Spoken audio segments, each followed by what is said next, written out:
2012 reboot, Gods and War. Prologue. In the year of our Lord 1585 the answer to faith arrived. The King of Heaven and his angels walked upon the earth and the streets of Rome for a day. The rising and the setting of the sun and then gone from the soil of the earth. The kings of Christendom turned quickly against the heretics, England fell to the Armada and her queen burned with the rest of her country, burned back to the true faith. Though there was no peace. The new crusades destroyed Asia in an eternal war and the Americas faded into small praying towns. Technology barely moved on. Revelation of the Lord meant the revelation of the end. Alas for one day and never again. The day became a story, and a myth, and a question of faith spiraled into doubt and the cost of a 500-year Eurasian war was high. Chapter 1 The day it all changed, the Northern City, England. My name is Lee, I have no family. I lost me father to the Crusades and my mother to illness. I have returned home from the advancing and falling fronts of the Asian Saracens. I belong to the monastic regiment the White Knights and after 5 years of war I returned to find my precious England a very different place. Religious doubt and bitter war exhaustion has torn us apart. The White Knights are home to keep peace, a peace that I have never known. The day it all began was a cold wet November and I prayed to the Lord for the sun I could only hope to see on such a dark and oppressed day. I sick of sitting alone in an empty home, drinking myself to happiness and trying to forget the horror of the far-off war, its burning smells and choking black smoke. Today the air was moist and clean and I walked through the stone buildings of the northern city and looked at the fog on the river. Then a horseman came, a messenger of the knights. Lee, the old man of the knights needs you. He said, revealing his face from a hood. Stu? My friend, you look worried. It's more than just mindless riots, something is twisting the minds of the people, and the war has come to the Mediterranean. I was confused by his words and the dry-mouth fear he had in him. I followed him to the castle keep headquarters which was not far up the river. The old man of the knights, who I felt was like a father to me, we all did, appointed me as liaison to the London. I objected, for the first time I was free from a war, like a bird escaping a burning bush. He talked a tall talk about how I am like the wind and where I go all ships must follow. I looked to the cross and back to my sword. I had no choice. My friends Stu and the monk David are to come with me. We left instantly. Chapter 2 London Town. The road to London took 3 days. I stopped at the beautiful city of York and we were well hosted by the people for the night. In London we prayed at St. Paul's and arrived at Westminster Palace.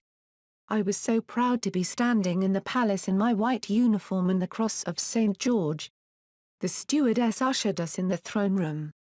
It was magnificent, made from gold, velvet and marble. There were things there I could not understand, materials I had never seen before. King Christian von Habsburg 13, a young charming man, twisted a scepter in his hand. Heralds were behind him with standards and a new one, a red shield. The old man of the knights deserves a fruitful retirement. So we shall give him one, and much more gold. Our loyal friend Lee, you are a true servant and England's saviour. You are to lead the White Knights in a difficult task. War is on the borders of Europe, the enemy has become strongly united, and we can no longer trust our Christian allies.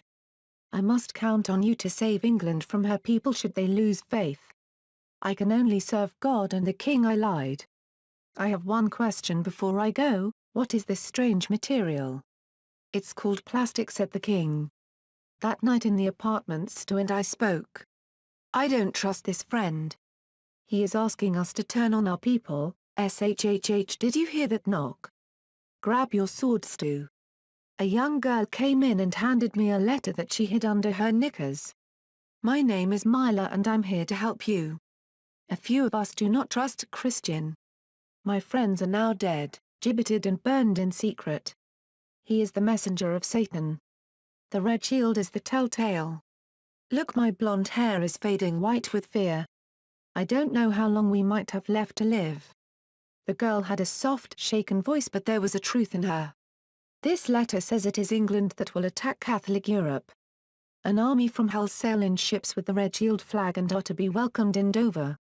He will use the White Knights to secure the country through murder, and the army of cold-blooded men will burn the world." Her hand trembled as she forced the letter to my hand. "He is moving fast, the boats will be here in 1 week." I took the letter from her soft slender fingers. "Thank you, but this letter is treason," I said, doubting myself. "The girl needs to see that it's just not true, a myth. Like all the other gossip.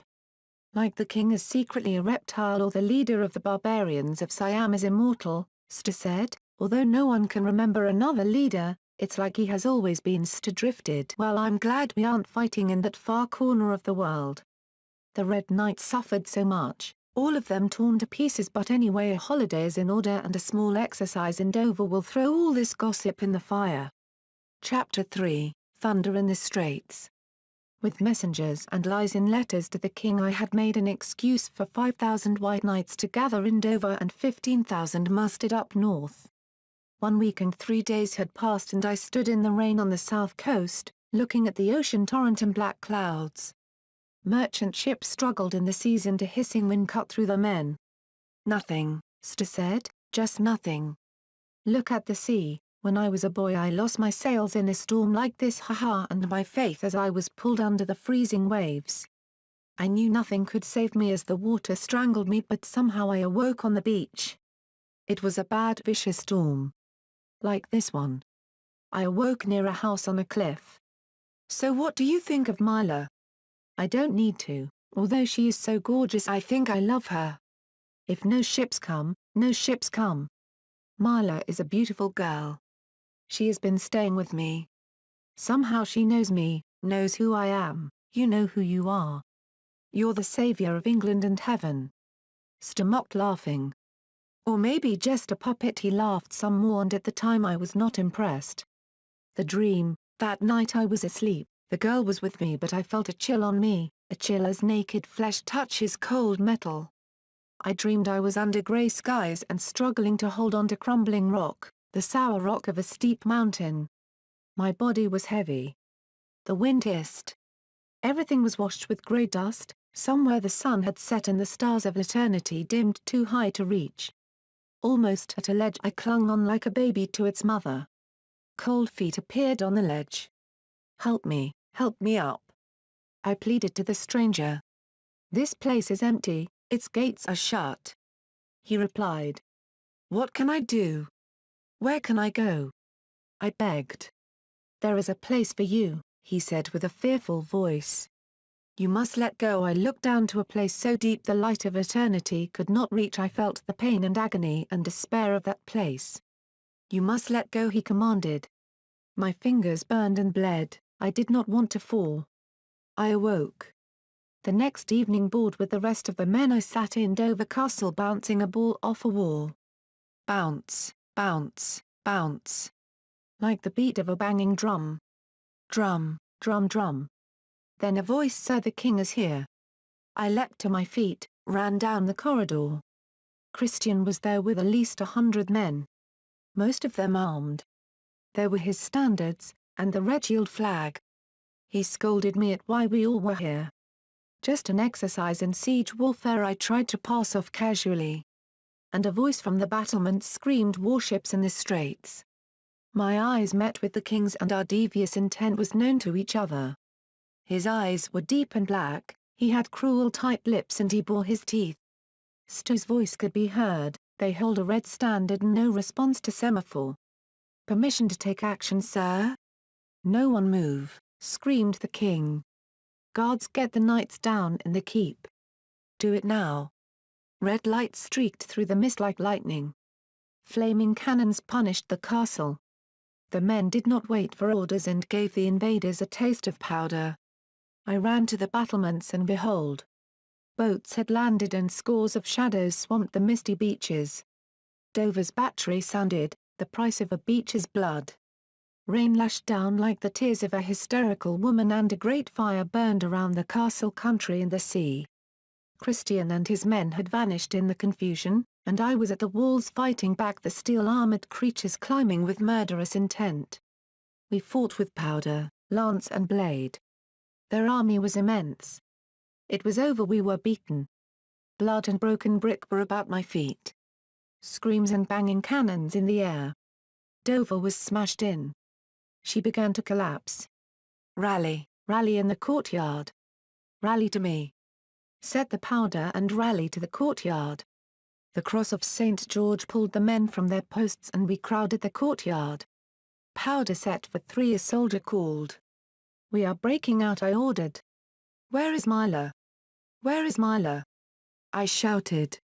The portcullis up and our weight as a body of men forced its way in and through the enemy. I was suffocated by the squash of bodies against me. We were all on the ground. And deaf. Then the ringing. Stone rained down around us as we scrambled. I looked back and felt the heat on my bloody face.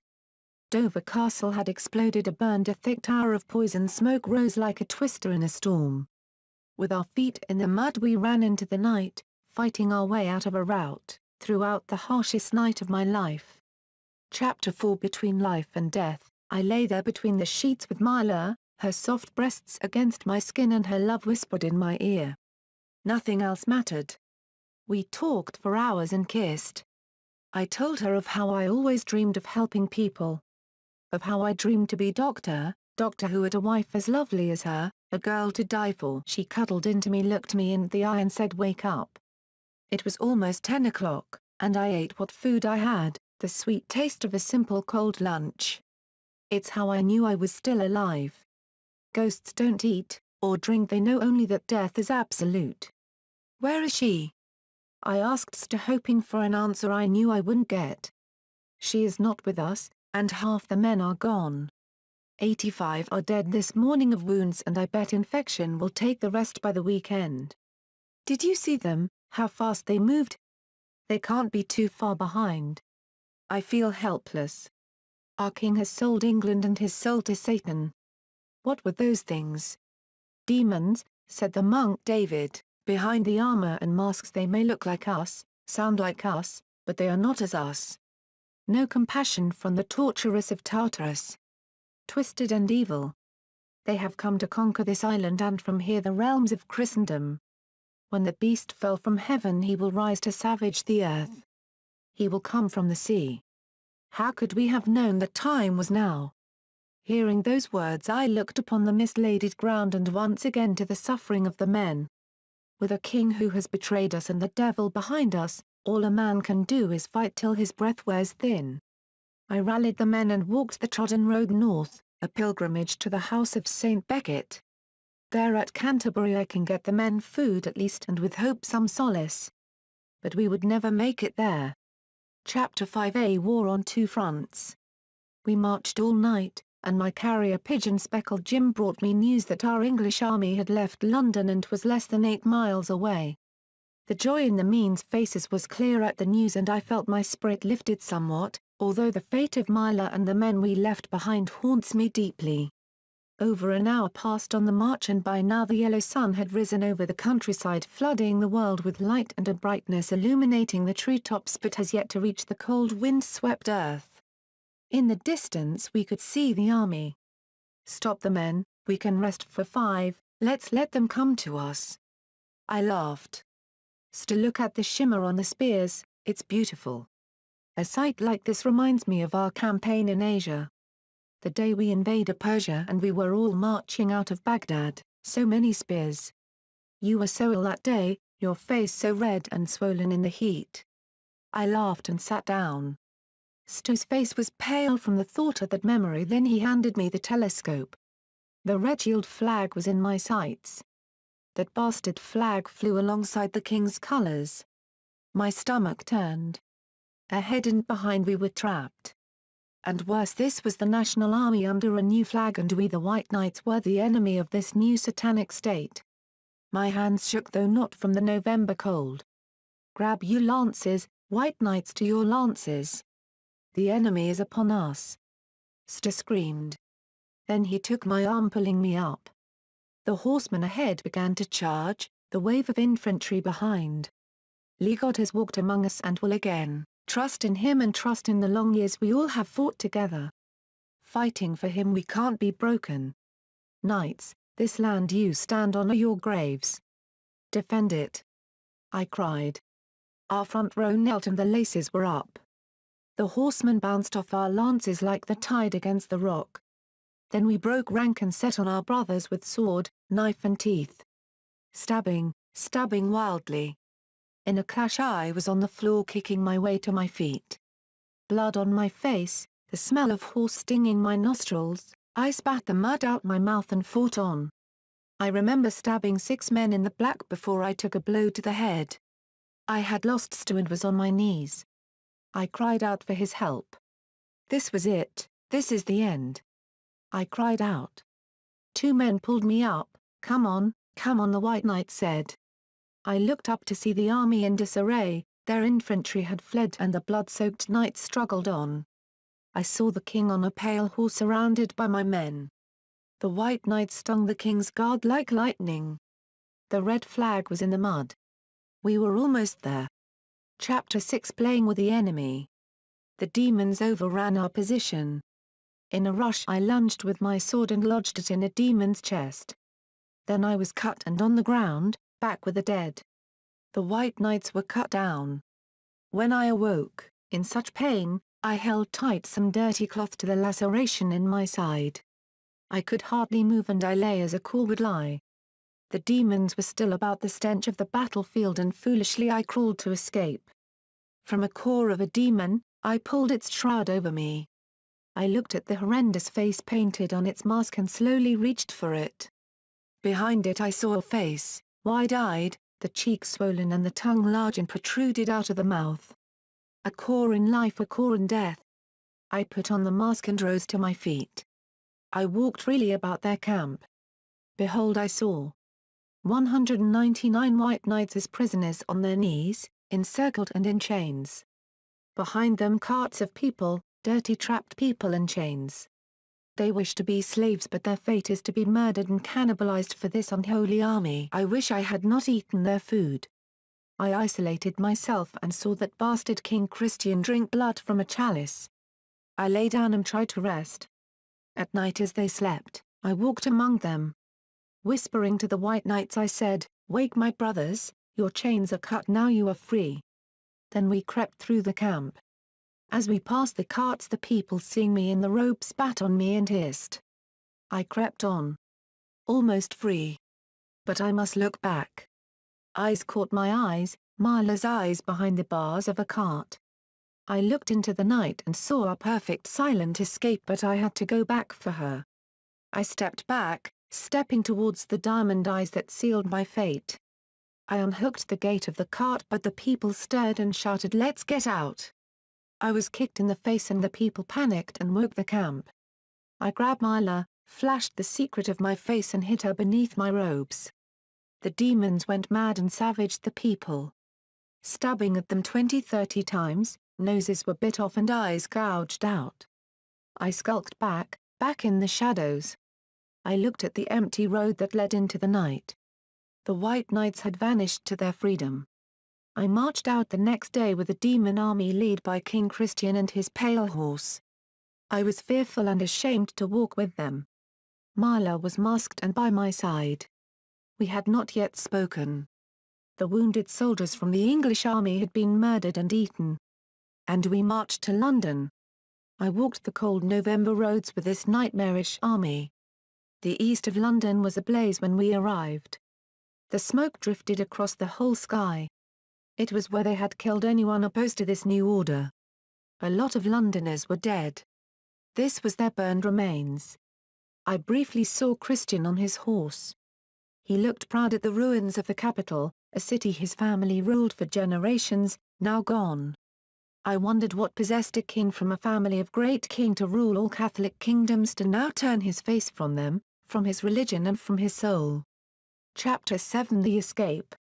In the night Marla and I escaped the heat and the reek of London. All hope in the government is gone and the people of an England outside London are on their own to struggle and suffer.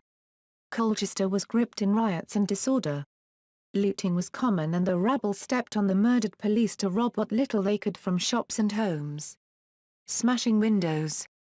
Broken glass washed the streets like rain. We found sanctuary in a church, broken glass at our feet. There we ate out of tins and made sweet hot passionate sex. The firelight of the arson glowed in through the broken windows. We were in love and had come home to each other. She told me of her life in that London town and her hopes and dreams. I told her of how when I was much younger my friends and I would gather at a ruined monastery and dream of the future. Where would our destiny lead to? Then alas, reality set in and the faces of my friends haunted me, for they were probably dead. Their friendship lost from me forever. I kissed her and felt her warm hands on me. There was little solace in it. The pain in my side burned. The wound was red and pulsed. Occasionally it still bled. I hid the wound for Myla and listened as she talked through the night. How she was imprisoned with the people of Dover. Watched them tortured and raped. She would have suffered that fate too, but the army was advancing and she was carted off to be cattle. She cried in my arms and kissed me. Her weight was on my wounds. Agony echoed through me. I kept quiet and held her tight. The next day we fled, leaving the ancient city of Colchester to its fate. I felt like I had abandoned her to ashes. The winding streets were a sorry state as we walked through them. And out. My plan was in the north. I know I have forces there. The only resistance is there. And so be it, we fled into the north. Chapter 8 The White Knight Rises. My faithful pigeon Speckled Jim carried my message of hope to my army, and as I crossed the dismal countryside of England for 3 days I finally saw the answer. Pembroke Castle, the gateway to the north. A fortification from beyond memory, destroyed and remade by the Spaniards in their Catholic invasion of 1688. Look Myla, look at its size. It's so big, she gasped, and people on the walls, they must have got your message. It's all going to work out fine. I love you and everything will be fine. A new hope smiled across her face. The Spanish rebuilt a double-wall fortress on a hillside to rule the conquered English people and burn the heretics among them. This castle is a beacon of the new faith, and the papal Spanish flag flew above it to this day. Below the flagpole is a defensive keep. Inside it is a palace to keep and comfort the European lords of England. Myla, I am head of the White Knights, and as I love you I gave you this castle. When we defend it we will be defending you. I said before I entered her castle. Lee, I can't believe you're alive. Back from the dead. Said Victor, a knight, falling to one knee and parsing, God we thank thee our lords who has returned his chosen one to us. Then turning to his Latin tongue, suddenly I thought back to the battle. I was wounded and on the floor, then I was freeing some prisoners. I don't remember getting up or leaving the field, or how I survived the devastating battle that killed all my men. Maybe I had been resurrected by the Lord to overturn this unholy invasion and throw down a traitor king. Maybe this is my promised land. General Lee, there are 10,000 White Knights in the castle and 2,000 Scots. The King of Scots knew that with us defeated so rapidly they would turn to him next, especially with his army fighting in Moscow. There is also some rabble from local towns. The local garrison here tried to fight us, claiming they had orders from London, but we were already inside and they died quickly. There 6 of them hang and 6 more gibbeted. We have yet to decide the fate of the final 6 prisoners. The whole of the north is under our control. Reports claim that less than 200 knights have taken to guerrilla tactics and have harassed and slowed the invaders, though I don't believe it, and alas they still progress, climbing up the country like Satan's cock up the leg of a girl to violate her and under his black spell make a witch. Victor said. I asked the men to leave, and I refused a doctor but did ask for a fresh uniform. This castle is well supplied. I looked in a mirror for the first time and felt sickened at the sight of me. My clothes were torn, muddy and blood-stained. I had bad wounds to my forehead and bruised black eyes. I realized that I now hunch over in agony at my side and my hands were cut and scabbed. I tended my wounds with herbs and the remedies I knew. Then with little choice I dressed for battle. I wore chainmail and gauntlets. A white tunic and robe with St. George's breastplate. There was an oval shield for me and a curved sword on it inscribed God wills it. A helm there was also, and a mask. Its face was saintly. When I wore it I stood tall, I was powerful. I felt prouder than the sun and more treacherous than the sea. I the White Knight chosen to fight for God's will. I shall drive enemies back to the sea and into the mouth of hell. I met Victor and other knights in the hall, we all waited for the battle and sure of victory we ate lamb and talked with confidence. Save one. A knight Antony spoke. This is our death. Sitting here the devil's army can walk past and burn the north and our dear holy island. We have more options, regroup in France or Scotland, we can gain support as we go. Or we could hold out at the place we hold dear to us, Holy Island. Shut up you fool. We could never cross the North Sea, the Scots king is likely to turn on us and Holy Island, apart from a nice garden has no significant or tactical value. Victor barked silencing the knight. Then the old man spoke, his dying voice slow and cold, we must think ahead. After we beat them at the walls we shall leave the castle and rout them. The heretic Christian will be burned if not killed in the war. Then where will our country be? With this knowledge in mind we can trust no foreign Habsburg, new loyal blood is needed. He coughed and wheezed, the fellow deathly pale. We must elect a king from ourselves. He coughed again more violently than before. Blood spilled from his mouth. His carers took him out of sight in the next room. We heard him scream. He's here, get him away. A short silence later and a carer emerged to tell us the old man moved no more. Victor and the knights now turned to me. I was the hammer to break the old world and forge a new world and a country of our own. The night dragged on. I knew they were coming, I knew they were coming. I could feel it in the stillness of the air and the fear in the silence. In my apartment the girl and I could be together. I grabbed Milo's fair hair and fucked her as hard as I could. I would not lose her again. She bit me in her passion and clawed into me. I went to speak but was interrupted by a shriek of a black feathered crow. The messengers of death gathered. I left her half naked in bed. Pulled the mask over my broken face, looked into her wide green eyes, then turned to the balcony and imagined the fearsome multitude marching. Chapter 9 The Trick of a Witch. The evening was setting in about the valley but a pale winter light still loomed. There were many crows ruffling feathers watching us in our corner of the world. A pale horse trotted into the eyes of the men. A beautiful girl sat upon it. Hello, help me please, she said in her soft sexy voice, let me in, I need help. Her green eyes searched the faces of the men watching and murmurs and arguments broke out behind the walls. Please let me in, I need your help. She smiled then hid behind her eyes. I stood on the battlements and she looked straight at me and scorned. I heard her curse me in my mind. Well, if I am left out to die in the cold, would one of you want to come and protect little me? She tried. The arguments behind the gate grew louder and obvious. A fight broke out. Some Scots scaled down the walls and she turned and trotted away slowly. The Scots ran after her and if I did not have Milo I would have ran too, but I would not open the gate. Chapter 10 Thy Kingdom Come. One morning not many days later the invaders in the Kingdom of England marched against us. I saw thousands of red flags, the House of Habsburg, the banner of Cornwall and the mercenaries from the Midlands. Thousands of them. The army closed in on us and took a position on the far bank of a stream that cut through the valley, just beyond the reach of our cannon. I could make out some giant cannons, their barrels pointed to the sky. My mouth was dry and the beginnings of a fever descended on me. A single arrow landed within the wall by the vegetable gardens. It said the king will parley with our leader at noon, that leader is I. On what I could only suppose was noon on a dark miserable day plagued by low clouds and a wet mist. I walked out the iron gate and my feet on the dirt mud road I walked towards the small stone bridge on the stream.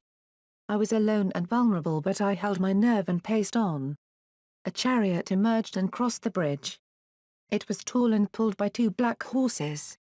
The king was tall and in expensive armor, the colors of Habsburg on a sash across his breastplate, gold and precious stones chained round his neck. There were two women with him dressed in warm fur. One held his sword, the other his magnificent diamond scepter. His crown sat tight on his brow. Looking down now on you, General Lee, I am frightened at what I find, he condescended, You were a favorite of mine, now look at you in this filthy place with no future, he scoffed, then his voice softened. It's not your fault. I know what poison has possessed you. It's her, that girl as she calls herself. She was my mistress and she would tempt me, do things, betray people, and tell me lies to trick me. She's a witch, Lee. Look closely, the telltales are there. Don't trust her. She has pulled you into breaking law and made you murder, she panicked you into turning on your prince and country. You can be forgiven. Join back with us as things were meant to be. Christian's voice was honest and caring. I could not trust him. I loved Myla, she was mine and she was honest like an angel.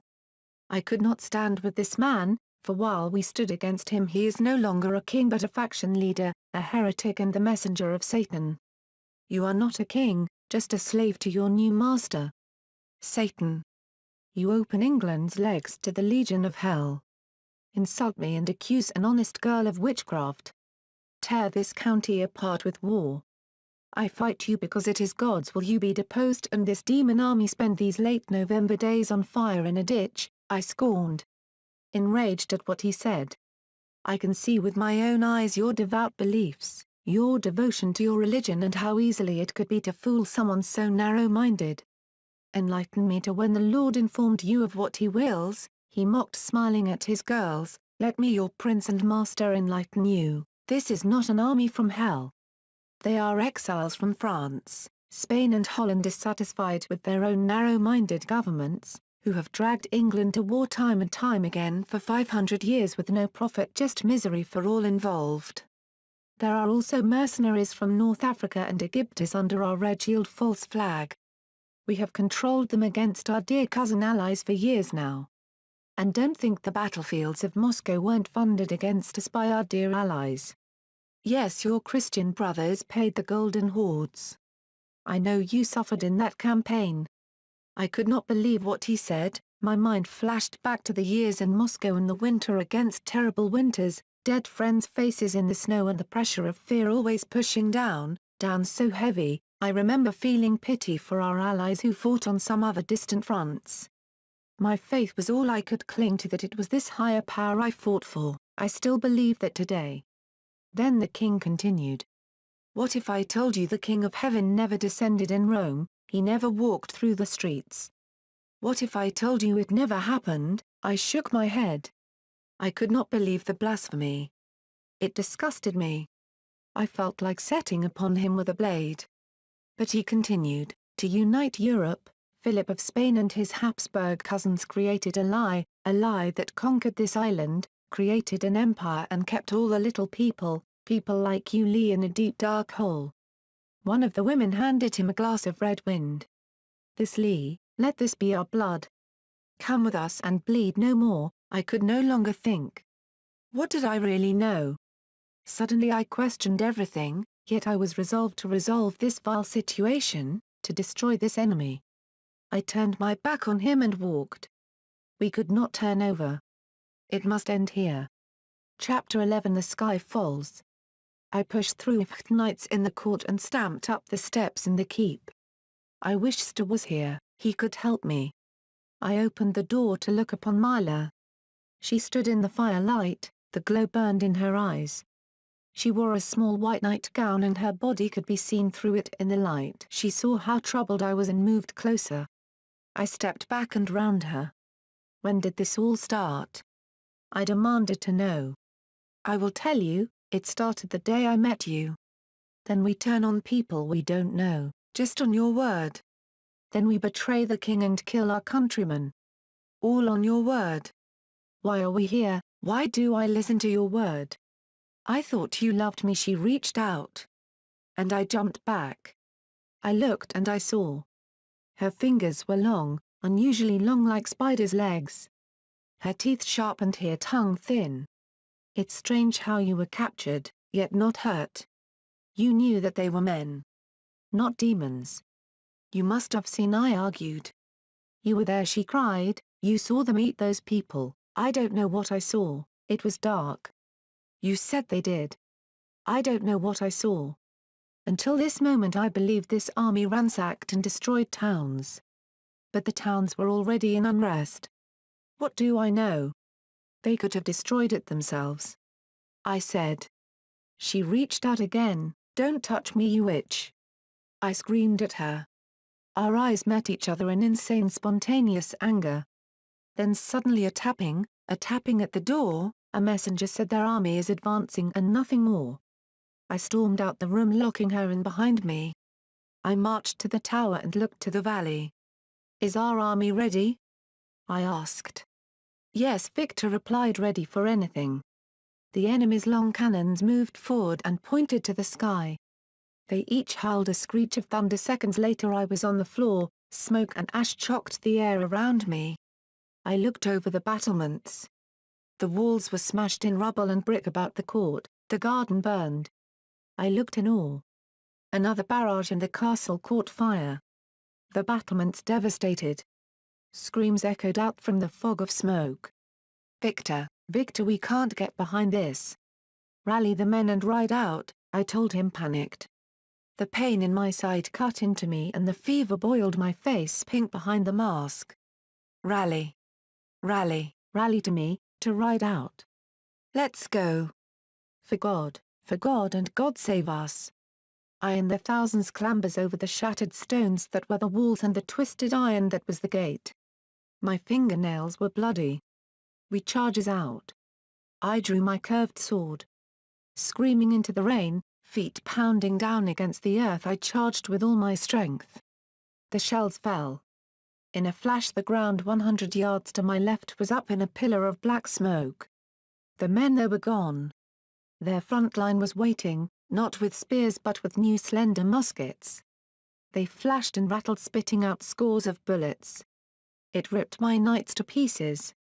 We were in amongst the front line, killing people with our swords. Their knives set upon us. Blood, red blood everywhere. The guns riddled the knights with lead. Hundreds were dead in seconds. You're not taking me alive, a knight shouted. The men flailed wildly. I slashed wildly. My body shivered with fever, shivering uncontrollably. My sword fell into the mud. A lance pierced me in the shoulder. It did not hurt, but I found myself on the floor. I scrambled up to feel the agony intensify. I cradled the wound and began to run. Shamelessly I fled. I was cold, deathly cold. All I could see around me was people, they reached out to live. The ground was soft with bodies. I saw Victor's dead face. And Anthony, whose bold idea I spat on, he was on the ground, pieces of him everywhere. I ran in the smoke. Another face, the monk David, his expression was a crunched breathless pain. I had not known he was with us but thought him lost at Canterbury. His neck was open and the red milk freshly painted on the soil. The fight screamed on, pushing further back across the stream and now at the rubble of the walls. Men suffocated in the mud. My curved blade stabbed through the side of a man, he fell with it between his ribs. I abandoned it and clambered on over the rubble and through the war-torn buildings that was less than an hour ago a feared stronghold. My footsteps were on the cobbles of the inner court, I saw a way out. Through the east door and into the hills and countryside, there I could vanish. But I had to look back. Not to the battle or the terror of my comrades but to the keep which still stood tall, thought its outer face charred. I thought of that girl who I loved. I had been so vile to her. I could not forgive myself. I loved her, the only beauty in this world. She was the sun in this oppressed, ill-fated November. In my heart I knew what the bastard said was not true. Myla and I could escape to France. We could leave all this death behind and be free. Free from everything. My fresh love for her overwhelmed all in me. I discarded everything I believed in that instant. All I needed was her. Chapter 12. This is my last resort. The winding steps inside the keep were hard. My fever cut away at my failing strength but I pushed on for her. I was at the door where I last saw her. I walked in the apartment, it was a mess.